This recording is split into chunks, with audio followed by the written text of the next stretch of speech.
कहानी की शुरुआत में हमें टियान नाम के एक लड़के को दिखाया जाता है जो कि अपने हाथ में एक चमकीले गैजेट को पकड़ा हुआ है और इस दौरान वो एक मंत्र का जाप करता है और उस गैजेट को एक जगह पर लगा देता है, जिसके बाद वहाँ एक कई सालों पुराने प्लेस का दरवाजा ओपन हो जाता है और बाहर खड़े सब लोग उस प्लेस के अंदर चले जाते हैं। इसी दौरान एक 2 हेड वाला स्नेक उन सब पर एक भयानक तरीके से हमला कर देता है और उन सभी लोगों को एक एक करके मारने लगता है। लेकिन टियान और कुछ लोग उस स्नेक से बचकर भागने लगते हैं। इसके बाद हमें दिखाया जाता है कि बहुत साल पहले यहाँ हेईसुई नाम की एक कंट्री किसी कारण से रातों रात रेत में समा गई थी और उस कंट्री के साथ गोल्डन मून जेम भी रेत में दफन हो गया था। दरअसल गोल्डन मून जेम एक तरह की नागमणि है जिसे पाने के लिए बहुत से लोग उस कंट्री के प्लेस को खोजने के लिए यहाँ आए थे, लेकिन उनका आज तक कोई भी अता पता नहीं है। इसके बाद हमें कुछ समय पहले का सीन दिखाया जाता है जहाँ टियान कुछ लोगों को स्नेक की कहानी सुना रहा होता है। इसी दौरान उसे पता चलता है कि एक भयानक बीमारी वहाँ के लोगों में तेजी से फैल रही है, जिसकी जांच करने पर उसे पता चलता है कि वो बीमारी एक प्लेग महामारी है जिससे बहुत जल्द उसका पूरा गांव खतरे में पड़ सकता है। अभी जनरल फ्रैंक अपनी पूरी सेना के साथ वहां आ जाता है और हुआंग टियान को बताता है कि यह महामारी केवल गोल्डन मून जेम से ही ठीक हो सकती है। अगर तुम उसे खोज लोगे तो तुम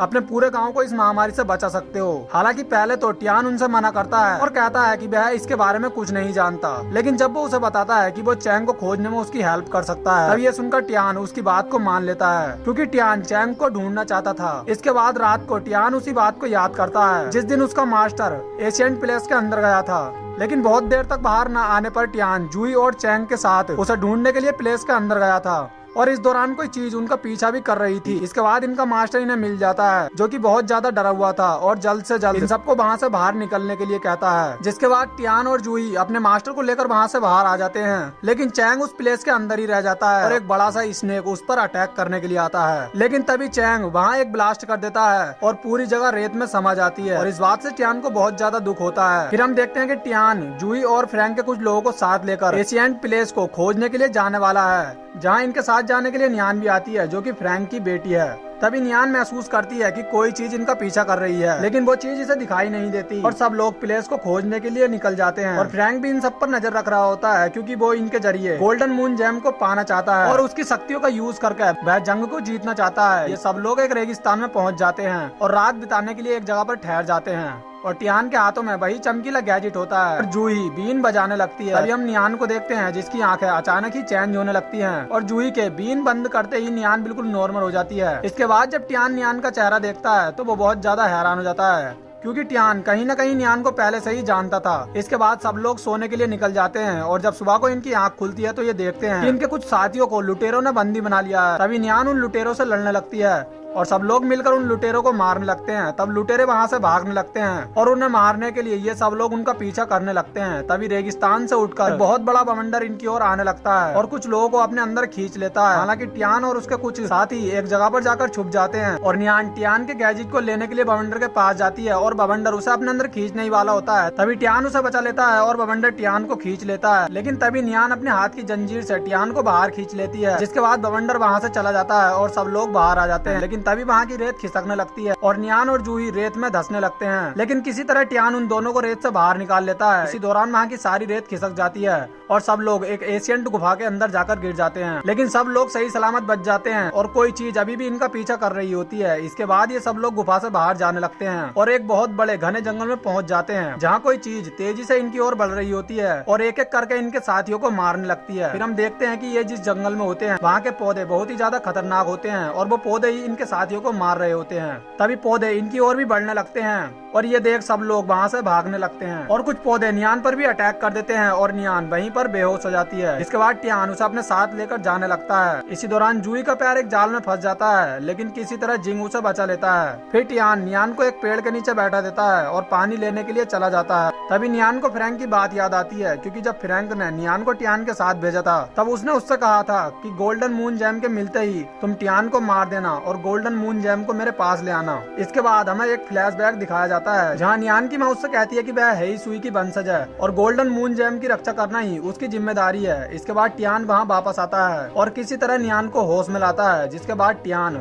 उसे बताता है कि बचपन में उसके मॉम डैड की मौत हो गई थी और उसके मास्टर ने ही उसे पालकर बड़ा किया था और बचपन में टियान की एक दोस्त भी हुआ करती थी जो कि रियल स्नेक के साथ खेला करती थी और स्नेक उसे बिल्कुल भी हानि नहीं पहुंचाते थे और उसे देखकर बिल्कुल शांत हो जाते थे। लेकिन एक दिन किसी ने उसके गाँव में आग लगा दी थी और उसकी दोस्त अपनी मॉम को बचाने के लिए टाउन के अंदर गई थी, लेकिन तब से ही उसकी मॉम का और उसका आज तक कोई अता पता नहीं है। तब ये सुनकर नियान उसे बताती है कि वो ही उसकी बचपन की दोस्त है। दरअसल उस दिन उसकी मॉम आग में जलकर मर गई थी और फ्रैंक ने उसे अडॉप्ट कर लिया था। यानी कि फ्रैंक नियान का असली पिता नहीं है, बल्कि उसने उसे अडॉप्ट किया था। तब ये सुनकर टियान बहुत ज्यादा हैरान हो जाता है और इतने में ही फ्रैंक अपनी सेना को लेकर वहाँ पहुँच जाता है और उसने जूही को बंदी बना लिया है। इसके बाद वो उन्हें एक नदी के पास लेकर जाता है जिसमें कुछ पत्थर एक पैटर्न में लगे होते हैं और उन्हें पार करने पर ही उन्हें गोल्डन मून जेम पर जाने का रास्ता मिलेगा। इसके बाद एक आदमी उन पत्थर पर जाकर उस नदी में गिर जाता है, जिसके बाद उसकी बॉडी पूरी तरह से जलकर कंकाल में बदल जाती है, जिससे हमें पता चलता है कि उस नदी के पानी में कोई एसिड मिला हुआ है और यदि कोई आदमी इस पानी के अंदर गिर जाता है तो उसकी बॉडी पूरी तरह से कंकाल में बदल जाएगी, ठीक उसी आदमी की तरह। लेकिन जूही उन पत्थर के पैटर्न को समझ चुकी थी और उस पैटर्न को फॉलो करके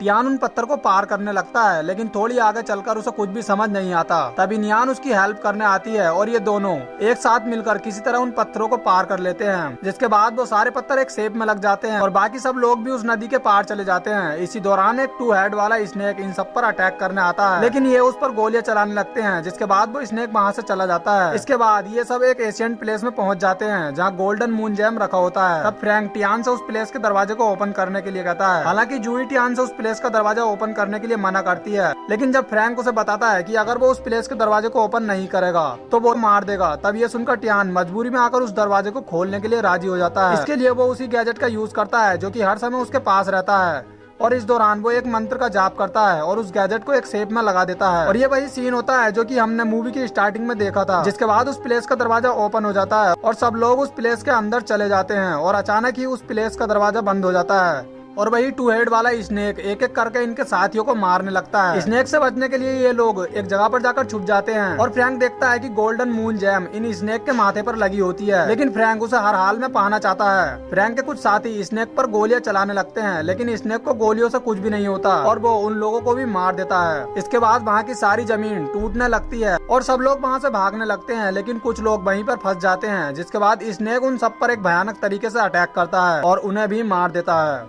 इसके बाद स्नेक जूही और जिंग पर भी अटैक करने आता है, लेकिन वो लोग बच जाते हैं और वो जैसे ही टियान पर अटैक करने वाला होता है तभी नियान उसके सामने आ जाती है और उसे देखते ही स्नेक एकदम से शांत हो जाता है। इस दौरान नियान की आंखें एकदम से चेंज हो जाती हैं और स्नेक समझ चुका था कि नियान हेई सुइया की वंशज है, इसीलिए वो उस पर अटैक नहीं करता क्योंकि नियान भी गोल्डन मून जेम की रक्षक है। इसके बाद वो स्नेक नियान से कुछ बात भी करता है और नियान उससे कहती है कि उसे गोल्डन मून जेम चाहिए क्योंकि वो इसकी पावर का यूज करके अपने गाँव को प्लेग महामारी से बचाना चाहती है, क्योंकि उस प्लेग महामारी को केवल गोल्डन मून जेम ही ठीक कर सकता है। तब ये सुनकर वो स्नेक नियान को गोल्डन मून जेम देने के लिए राजी हो जाता है और उससे कहता है कि ये तुम्हारी गांव को उस महामारी से तो बचा सकता है, लेकिन आगे से इसकी रक्षा करना तुम्हारी जिम्मेदारी है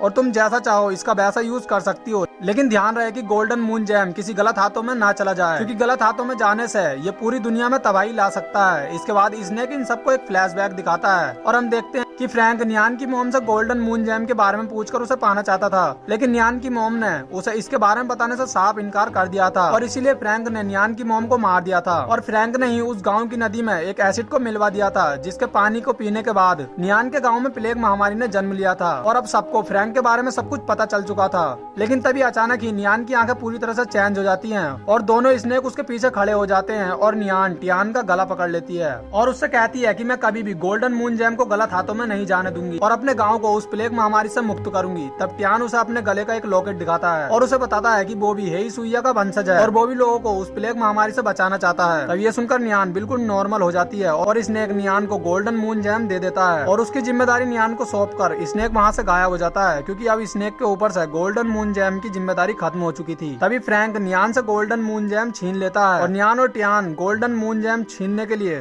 फ्रैंक से फाइट करने लगते हैं और जूही भी उनकी हेल्प करने लगती है। तभी फ्रैंक मून जैम को हवा में उछाल देता है, जिसके बाद वो उसे खा लेता है और मून जैम उसके पेट में चली जाती है और अब फ्रैंक पहले से और भी ज्यादा शक्तिशाली हो जाता है और उन सब पर अजीब तरीके से अटैक करने लगता है। लेकिन नियान उसकी चाल को समझ जाती है और अपनी चैन से अटैक करके उसे नीचे गिरा देती है और सब लोग उस पर हमला कर देते हैं और किसी तरह गोल्डन मून जैम को उसके पेट से बाहर निकाल लेते हैं और अब गोल्डन मून जैम वापस से उनके पास आ जाती है। लेकिन तभी वहाँ की रेत खिसकने लगती है और सब लोग वहाँ से बाहर भागने लगते हैं और नियान और टियान फ्रैंक को लात मारकर उस प्लेस के अंदर ही छोड़ देते हैं और फ्रैंक के ऊपर पत्थर गिरने लगते हैं, जिससे फ्रैंक उठकर खड़ा नहीं हो पाता और टियान और नियान अपने सभी साथियों को लेकर किसी तरह वहाँ से बाहर निकल आते हैं और वह प्लेस पूरी तरह रेत में समा जाता है और फ्रैंक भी उस प्लेस के साथ उसमें दफन हो जाता है। और अब आगे से गोल्डन मून जेम की रक्षा करने की जिम्मेदारी नियान पर आ जाती है और ये मूवी यहीं पर एंड हो जाती है। दोस्तों, इस मूवी का नाम है गार्डियंस ऑफ द प्लेस, जो कि 2020 में आई थी। अगर आपको इस मूवी की एक्सप्लेनेशन पसंद आई हो तो इस वीडियो को एक लाइक जरूर कर देना और साथ ही हमारे चैनल को सब्सक्राइब करके नोटिफिकेशन बेल को ऑन जरूर कर लेना। So thanks for watching guys.